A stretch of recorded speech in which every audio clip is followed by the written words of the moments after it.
Hello दर्शक बंधु जय जगन्नाथ प्रभुଙ୍କ कृपाରୁ ଆପଣଙ୍କ ପରିବାର ସୁଖରେ ରୁହନ୍ତୁ ଏତିକି ମୋର ପ୍ରଭୁଙ୍କ ପାଦ ତଳେ ଶୁଭକାମନା ଜଣାଉଛି। ଆଜି ହେଉଛି ଅପ୍ରେଲ 1 ତାରିଖ ବୁଧବାର ଚତୁର୍ଦ୍ଦଶୀ 7 ଘଣ୍ଟା 6 ମିନିଟ୍ ପର୍ଯ୍ୟନ୍ତ ରହୁଛି। ତାପରେ ଅମାବାସ୍ୟା ଭୋଗ ପୂର୍ଣ୍ଣିମା ଭୋଗ। ବର୍ତ୍ତମାନ କର୍କଟ ରାଶିର ଘାତବାର ଯୋଗିନୀ ପଶ୍ଚିମେ ଦିବା 7 ଘଣ୍ଟା 6 ମିନିଟ୍ ଘଟେ ବାଇ হবে। ଆସନ୍ତୁ ଜାଣିବା ଆମର ଚ୍ୟାନେଲ @AstroTalk ସୋସିଆଲ ସ୍ୱାଗତ ଜଣାଉଛି। 12 ରାଶି ବିଷୟରେ ଜାଣିବା। ପ୍ରଥମ ରାଶି ହେଲା ମେଷ ରାଶି। ମେଷ ରାଶିର ଷଷ୍ଠ ଚନ୍ଦ୍ର ଆପଣଙ୍କର ତୀର୍ଥ ସ୍ଥାନକୁ ଯିବାର ଯୋଗ ରହୁଛି। ଆପଣଙ୍କ ପାଇଁ ଆଜି ଦିନଟି ଶୁଭ, ପରିବାରରେ ଶାନ୍ତି ଆସିବ। ଯେକୌଣସି କର୍ମ କରୁଛନ୍ତି ମନ ଖୁସି ରହିବ। ଆପଣ ତୀର୍ଥ ସ୍ଥାନ ଭ୍ରମଣ କରିବାକୁ ଇଚ୍ଛା ବଳାଇବେ। ଆପଣଙ୍କ ଯାତ୍ରାରେ ସୁଫଳ ପ୍ରାପ୍ତ ହେବ। ପରବର୍ତ୍ତୀ ରାଶି ବୃଷ ରାଶି। ବୃଷ ରାଶିର ପଞ୍ଚମ ଚନ୍ଦ୍ର। ବୃଷ ରାଶିର ଘାତ ଚନ୍ଦ୍ର ରହୁଛି। ବୃଷ ରାଶି ଆଜି ଅର୍ଥ ଅଭାବ ଦେଖାଯିବ। ମନ ଶାନ୍ତି ରହିବ ନାହିଁ, ବିଚଳିତ ହୋଇଯିବେ। ତେଣୁ ଆପଣଙ୍କୁ ଆଜି ଦିନଟି ମଧ୍ୟମ ପ୍ରକାର ଶୁଭଫଳ ପ୍ରାପ୍ତ ହେବ। ପରବର୍ତ୍ତୀ ରାଶି ମିଥୁନ ରାଶି। ମିଥୁନ ରାଶିର ଚତୁର୍ଥ ଚନ୍ଦ୍ର।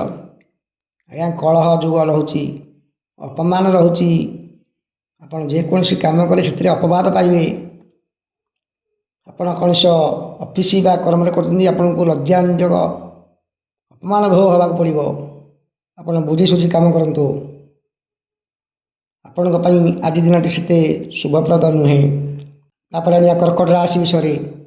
କର୍କଟ ରାଶିରେ ତୃତୀୟ ଚନ୍ଦ୍ର। ଅର୍ଥ ଲାଭ ଯୋଗ ରହୁଛି। ପରିବାରରେ ଶାନ୍ତି ପ୍ରତିଷ୍ଠା ହେବ। ସୁଖ ଆସିପାରେ। ହସର ଲହରୀ ଛୁଟି ଚାଲିବ। ଆପଣଙ୍କ ପାଇଁ ନିଜ ବାର ସ୍ୱବାର। ତେଣୁ ଆପଣଙ୍କ ପାଇଁ ଅତି ଶୁଭଫଳ ପ୍ରାପ୍ତ ହେବ। ପରବର୍ତ୍ତୀ ରାଶି ସିଂହ ରାଶି। ସିଂହ ରାଶିର ଦ୍ୱିତୀୟ ଚନ୍ଦ୍ର।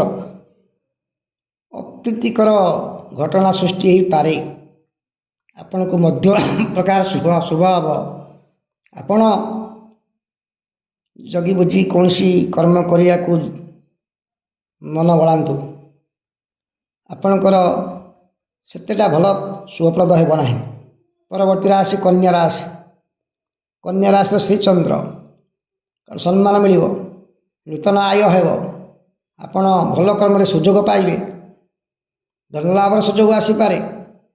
ଆପଣଙ୍କ ପାଇଁ ଆଜି ଦିନଟି ଅତ୍ୟନ୍ତ ଶୁଭ, କାରଣ ଆପଣଙ୍କର ରାଶିର ଅଧିପତି ବୁଧ। ଆଜି ହେଲା ବୁଧବାର, ତେଣୁ ଆପଣଙ୍କୁ ଶୁଭପ୍ରଦ ପ୍ରାପ୍ତ ହେବ।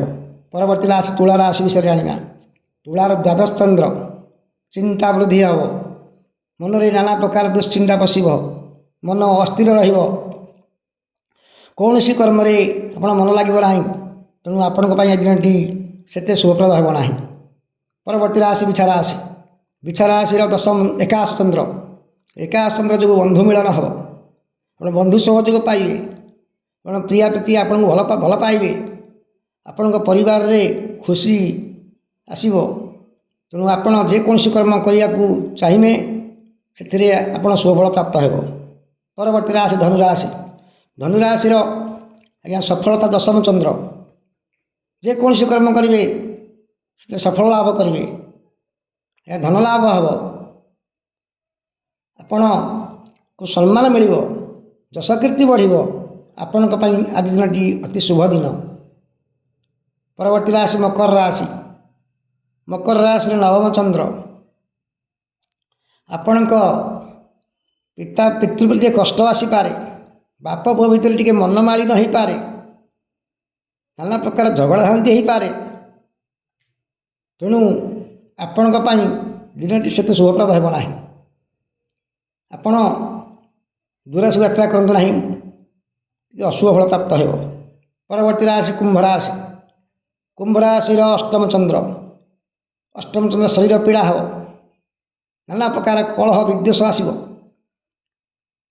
ନାନା ପ୍ରକାର ରୋଗ ଯଦି ଆପଣଙ୍କ ଥାଏ, ବିପି ଥାଏ ବା କୌଣସି ରୋଗ ଥାଏ, ଟେନସନ୍ ଆପଣ ବଢ଼ିଯିବେ। ଆପଣଙ୍କ ପାଇଁ ଦିନଟି ଶୁଭପ୍ରଦ ନୁହେଁ। ଆପଣଙ୍କୁ ମଧ୍ୟମ ପ୍ରକାର ଫଳ ମିଳିବ। ପରବର୍ତ୍ତୀ ରାଶି ମୀନ ରାଶି। ମୀନ ରାଶିର ସପ୍ତମ ଚନ୍ଦ୍ର। ଆପଣ କୌଣସି ଅଫିସରୁ ହେଉ ବା କୌଣସି କର୍ମକ୍ଷେତ୍ର ହେଉ ଆପଣ ଖୁସି ଖବର ପାଇବେ। ଆପଣଙ୍କ ପାଇଁ ସପ୍ତମ ଚନ୍ଦ୍ର ଯୋଗୁଁ ଆଜି ମା ଲକ୍ଷ୍ମୀଙ୍କର କୃପା ରହୁଛି। ମୀନ ରାଶିର ଅଧିପତି ବୃହସ୍ପତି। ତେଣୁ ଆଜି ପାଇଁ ଆପଣଙ୍କୁ ଦିନଟି ଅତି ଶୁଭ ଫଳ ପ୍ରାପ୍ତ ହେବ। ଆପଣ ଯଦି ସୁନା କ୍ରୟ କରିବାକୁ ଚାହୁଁଛନ୍ତି ତେଣୁ ସୁନା କ୍ରୟ କରନ୍ତୁ। ଆପଣଙ୍କ ପାଇଁ ଦିନଟି ଅତି ଶୁଭ। ଜୟ ଜଗନ୍ନାଥ, ଜୟ ଜଗନ୍ନାଥ, ଜୟ ଜଗନ୍ନାଥ।